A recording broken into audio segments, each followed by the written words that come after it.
People often ask me about the craziest stories of my job, and there's one I can point to about 10 years ago that still stands out. Brody Brazil has been all over the story all day developing lockjaw on Freddy Sanchez's status. It was 2009, midway through the baseball season. I was still just a couple months into actually working at Comcast Sportsnet Bay Area. And looking back, this was not my favorite assignment ever. Well, Damon, some people talk about the 15 minutes that changed their life, and for Freddy Sanchez today, that's exactly what happened. I was told to hang out around the Pirates clubhouse at AT&T Park because there were rumors that day that Freddy Sanchez could be dealt from Pittsburgh to San Francisco. Nobody knew this was going to happen. In fact, most people thought it wouldn't happen, but I was sent there just in case. This story is a Comcast Sportsnet authentic exclusive.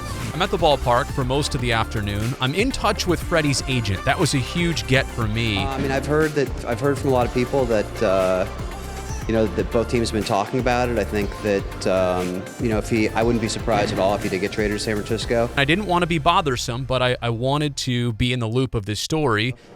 But from what I understand, there's nothing definitive yet. And be first if, in fact, I could actually get it. That's why the network had sent me there. So the game ends. I, again, had been there for a couple hours, literally sitting on the ground outside the door to the Pirates clubhouse. Go inside there afterwards. We do the interview with Freddy. He tells us what we already know. I have not heard anything yet. I don't know. I'm flying home to Phoenix. We have an off day tomorrow, and I'm going to fly with the family to Pittsburgh tomorrow. So I have not been told one way or the other. Nothing had happened. He's not traded. That was the end of the series. In fact, it was getaway day for Pittsburgh. They were headed to the next city. So Freddy was just going to go with them. That's it. He's gone. Large group of media there, obviously, because they too thought this story might happen and they wanted to be ready for it. But all of us leave. I'm one of the last ones out. And on my way out, I happened to see Freddy's agent, who was not allowed in the clubhouse. So he was standing just outside the doors, waiting for anyone he knew because he had huge information to share. Specifically with me, I knew him. He pulls me aside and says, Freddy just got traded. Now only he knows this, and now only I know this. Freddy doesn't even know this yet. None of the other media members who had just left the visiting clubhouse knew this.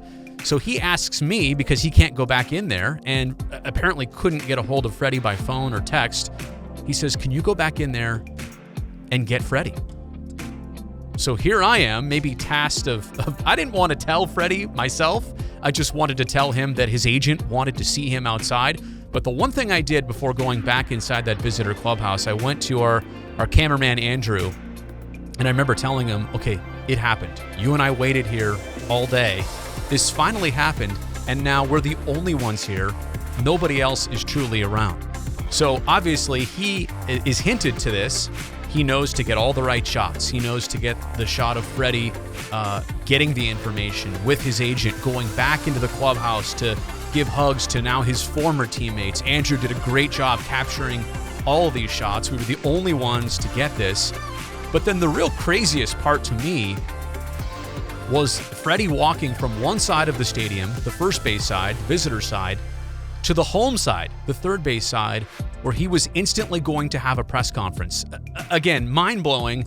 They just called this press conference because the trade just went through. Here we are, cameraman Andrew, me, Freddy, his agent, some Giants team representatives. I had never seen this before, a player being traded from one team to the team he just played and going to his new home by walking through the tunnel of the stadium from one side to the other.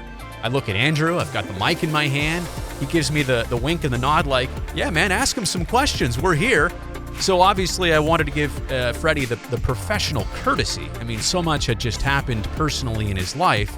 Before the camera started rolling and before I started asking him questions, I said, is this okay if I just get a quick reaction from you here? I mean, I know this is so fresh. He said, absolutely. Life sure changed in about 15 minutes there. Oh, yeah. And that's the nature of the game, That's what we got to go through. That's part of the game, and, we'll see what happens. Once you get past this afternoon in this press conference here, you're in a playoff race now.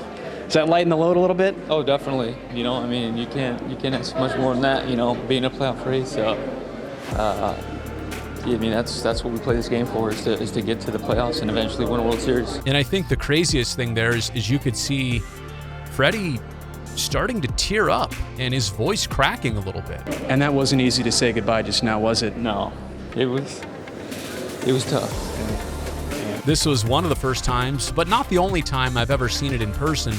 Not many people get to experience this.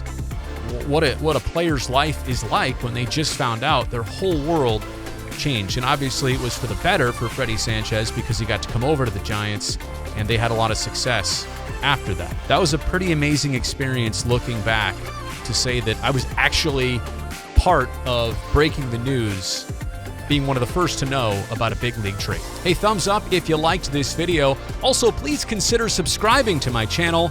I really do appreciate it.